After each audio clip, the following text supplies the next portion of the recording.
Hey guys, I'm Alex from Zaku, and today we're going to be making chicken katsu curry. So katsu curry is a dish basically combining Japanese style curry with katsu and putting that together. So today we'll be using chicken for our protein and making chicken katsu curry. So chicken katsu curry is one of, I think, Japanese people's most favorite dish. You can eat it at home, people eat it outside. So I think we can show you guys how to make this.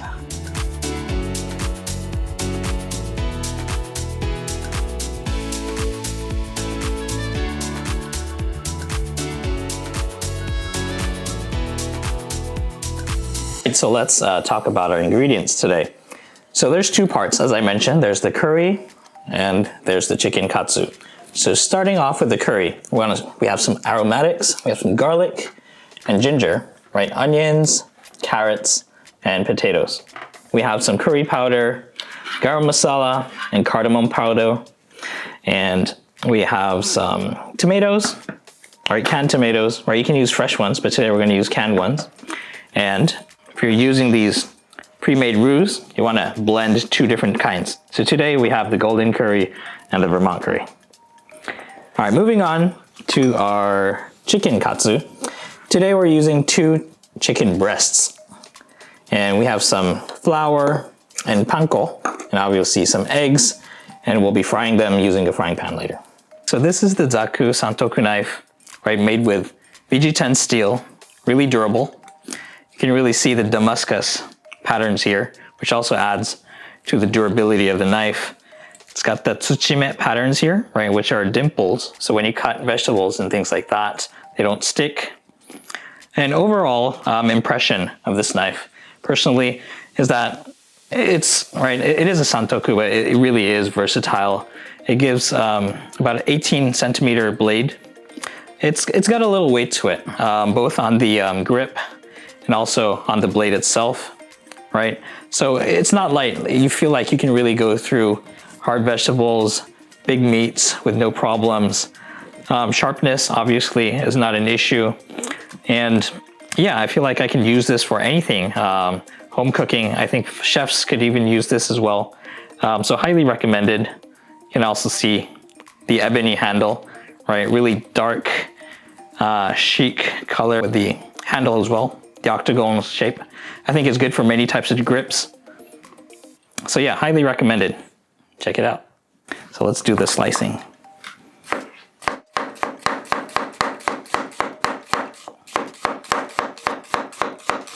You want to make this as thinly as possible so they caramelize easy, and you want to get a lot of surface area on this. Turn it over.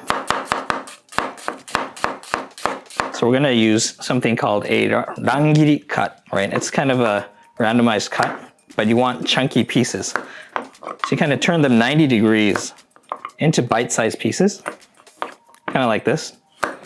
So each piece is kind of good for a big spoon, right? A mouthful, but not too big. Again, try to size it around the same size as your as your carrots. Something like this, right? All right, and lastly, we're gonna be using some aromatics today.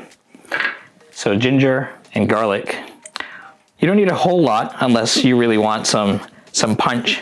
So today for the ginger, we'll be using that much, maybe 2 cloves of garlic. And instead of chopping them today, because we want the whole flavor infused, we'll have them grated later on.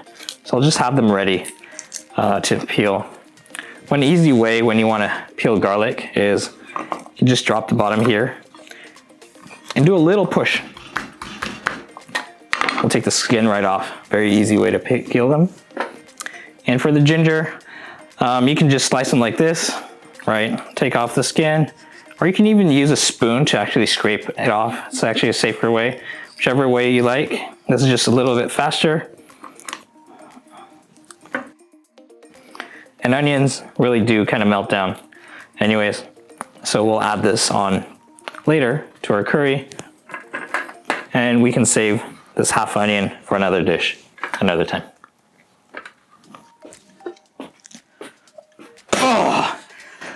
Oh man, this thing is really heavy.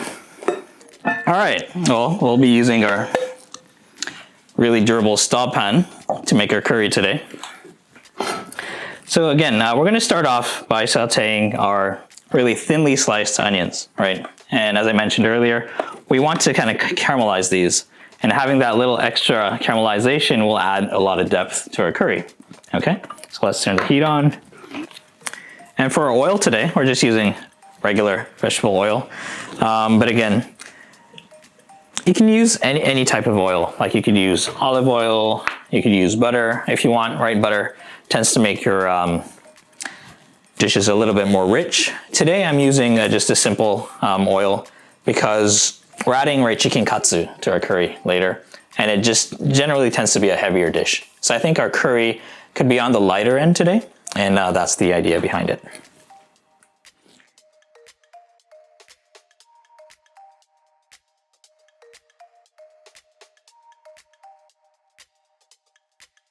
So now you can see the onions starting to caramelize, and there are some parts that are starting to burn.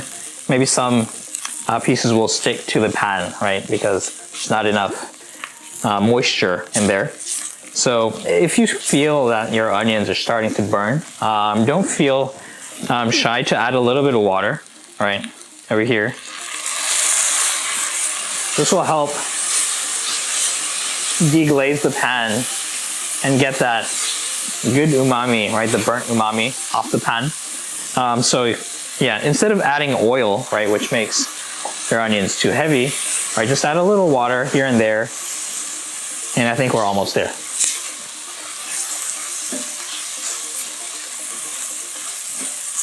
Another fun fact is that when you're making curry, so this is Japanese style curry, but even in Indian style curry, we do this whole onion process, right? Sauteing the onions, even with garlics and ginger. But we also add a lot of whole spices during this process, which also brings out a lot of aroma.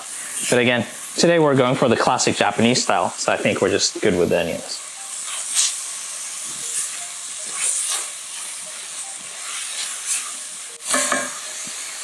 So today we have our garlic and ginger, right? So we're gonna use a grater here.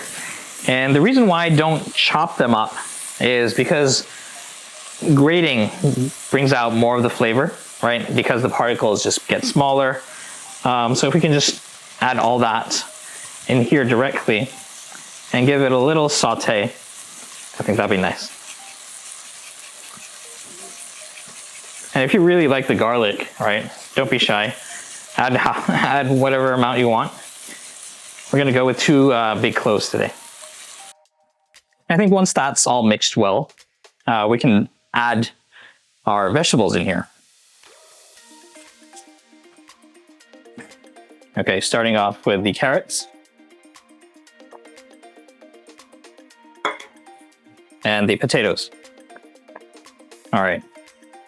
And I'm gonna leave the onions till later because the onions generally cook faster, right? So you add the vegetables based on how long they cook. So I mentioned earlier, right? You can experiment with all your different other types of vegetables. You can use your peppers and whatnot. And the timing you bring in, right, these vegetables to the pan really depends on how fast they cook. So root vegetables just generally take a little longer, right? If you wanna add stuff like spinach and whatnot, you just really wanna add them at the end, right? Because if you stew them too long, right, they just get a little too soggy, and you can't really, it might bring in the flavors, but again, you can't really enjoy the texture of the foods. We are done with the sauteing process, right? And the carrots and the potatoes here, I wouldn't say they're fully cooked or not even halfway cooked, but don't worry because we're gonna move on to the sauteing, the stewing process, okay? And one point to note here, and a lot of common mistakes that happens is that people don't really measure the amount of water they add to their curry, and their curry turns out a little bit bland or sometimes maybe too thick, right? So when you're using, right, these types of pre-made roux, right, you wanna make sure you follow the instructions. So if you're using a whole pack, they recommend about 1.3 liters of water. But today, because we are using a little bit of this canned tomato, right, for some extra flavor, extra acidity, right, you want to take that into account. All right, so today what we're gonna do is we're not gonna use the whole can, because if we add the whole can, it's gonna be a little bit too acidic. Maybe it's gonna be more like a tomato stew. So let's go with half. So this one is 400 mil. So we're gonna go half with 200. So add that. And the remaining amount of liquid should be somewhere around maybe 1.2 liters. All right, so I'm just gonna do half. Add it here. You don't have to be super precise, right? Again, this is up to your liking. So if you really want that, right, acidic punch in your curry, which is nice, right? It gives you a more fresh type of curry. I tend to do that more for my summer, right? Summer days. Yeah, and once that tomato is mixed, we can add our water, right? So this is measured for 1.2 mil. And let's add that. All right, so we're gonna let this sit for a while. Put it on medium heat. Wait till it comes to a boil and give it an extra, let's say maybe 5 to 10 minutes. And then last we'll be ready to add our spices and our curry roux.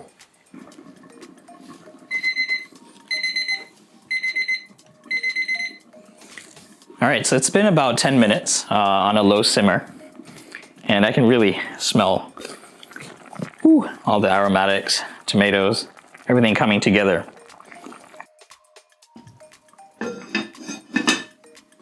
Okay, now this pot's been stewing for about 20 minutes, so let's check how the vegetables are doing. You can already see that some of the liquid has already steamed off.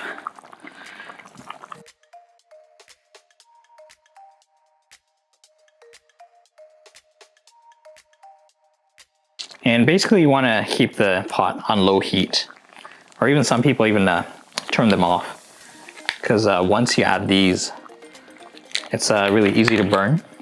All right, so I've added the two types of roux here. Make sure you're on low heat, right? The moment you add them, you can see the roux melting. You also see the potatoes, some of them kind of breaking down, which also adds to the starchiness, right? Which makes this curry a little bit more dense. So give it a good stir, right? You don't want to break down the potatoes too much, right? So gently. And once all these roux are simmered, you only want to cook them maybe for an extra 5 minutes or so. And then it's the curry part is ready to go. All right, so final touches. I think the roux has all simmered down. They are now mixed into the curry. I think the consistency looks pretty good, not too watery, but not too dense, right? And here, right, if you want to add that little extra punch, right, you can add these powdered spices into the curry and make sure they get a good mix. So this is cardamom. Yep, very fragrant. Garam masala also adds a little punch and depth.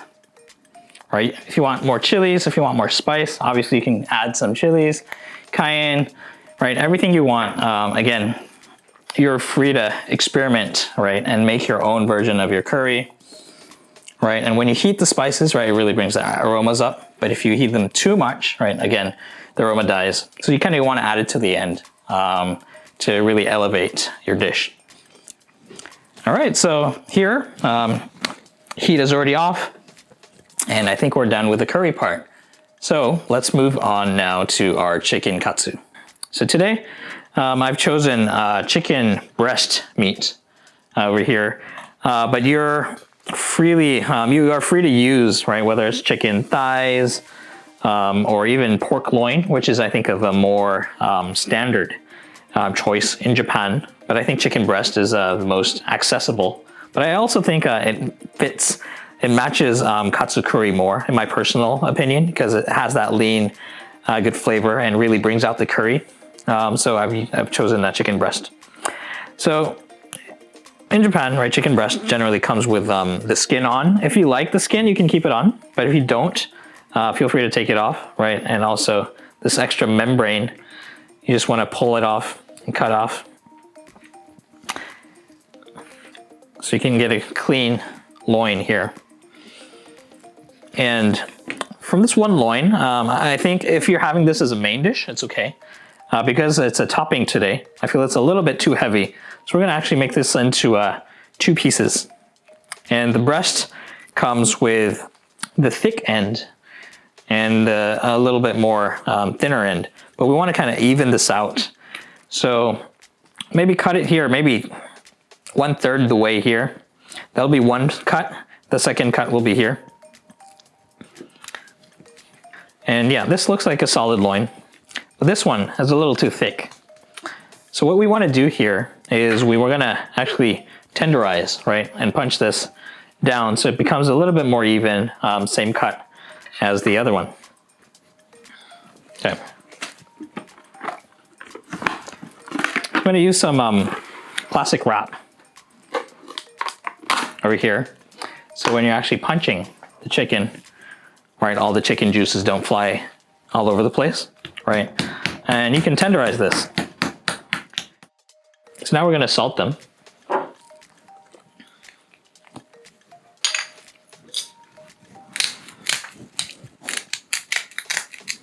Salt and pepper. I'm using black pepper here. White pepper is fine as well. All right, massage that in. Battering process. All right. So first of all, you go with the flour. Make sure you cover all sides. But then you want to get some excess off into the eggs. It's convenient to use something like a fork here because you don't want to get your hands too messy. And I'm gonna keep it dipped in here. I know a lot of professionals, they actually keep it in the egg wash for a while to marinate. But in the interest of time, we're not gonna do that today. Let's do the second batch.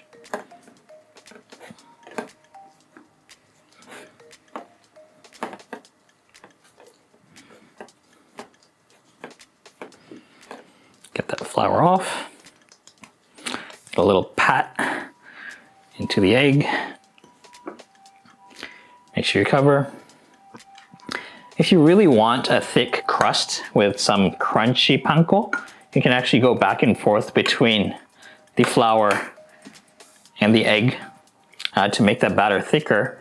But today I think I'm gonna go for the lighter crust because the curry itself is already kind of heavy. So next into the panko.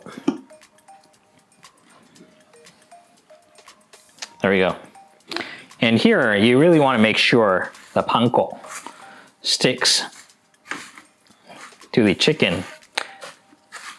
So as you get all sides, right, put it all on sides, press it down, push that panko down so it really sticks to your protein. And then you really get a crunchy texture when you fry it. All right, so let's start frying. So I've had the oil to heat up to about 170 degrees Celsius, which is the standard frying point. You don't need a whole deep pot for this frying process. As long as you can cover at least half or a little bit more than half of your chicken, it should be fine. And if you have, right, a measure or a thermometer, right, for your oil, keep it at that temperature. And if you don't have any, right, there are a few ways to see if your oil is ready. Right, one way is you can drop a little piece of panko in there and see how it sizzles, right? Or sometimes if you have some wooden appliances, for example, something like this, or even a wooden chopstick, if you can dip it down and see the oil bubbling, it's a good sign that your oil is warm enough and it looks good. So let's dip these guys in. All right, be careful you don't splash. There you go. You want to make sure that all the bubbling comes out. When you put in the protein, it lowers the heat of the oil. So you can turn it up just a slight notch, but again, you need to bring it down, otherwise you're gonna end up burning your katsu. So low and slow is the way to go here. Oh, I can already feel the crunch. Ooh, nice and golden.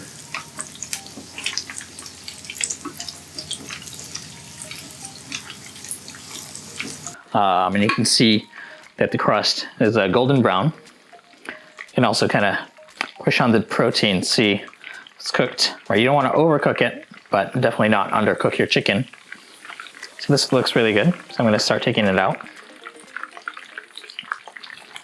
Make sure you don't splash the oil to yourself. All right, final steps of our chicken katsu curry. Now we're going to go into the plating. All right, katsu looks golden brown. And here we got a pretty chunky piece, so we're going to cut slightly diagonally. Let's see if we get a good cut. Ooh, looks great. Nice and juicy.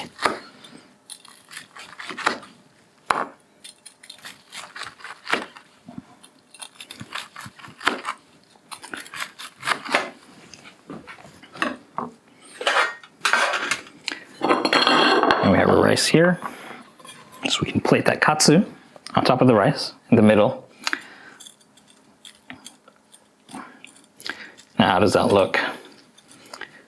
It's steaming. And we have our curry here. That's been heated up. So let's get that on the plate.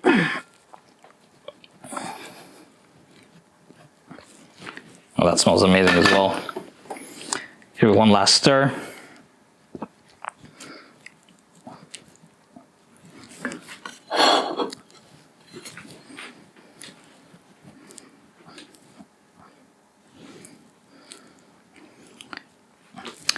Pour half over the katsu. Get some of the veggies in there.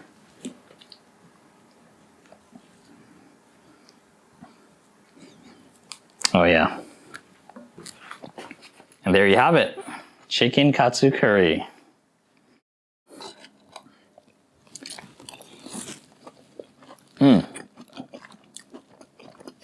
So good. The chicken katsu, on point. You guys definitely have to try the chicken katsu curry. I think the added spices here and the tomato really brings out the flavor of the curry. It's slightly on the more acidic side with the spices. It's really good. Definitely try. You can try your own. Let me know your extra additional customized items. Let us know in the comments. Okay, there we have it. That's our chicken katsu curry. So I hope you enjoyed my video. If you would like to see the recipes, please check out the descriptions below. And if you are also interested in our Zaku knives, we do have a special coupon code to get your discounts, so please check it out. All right, see you next time.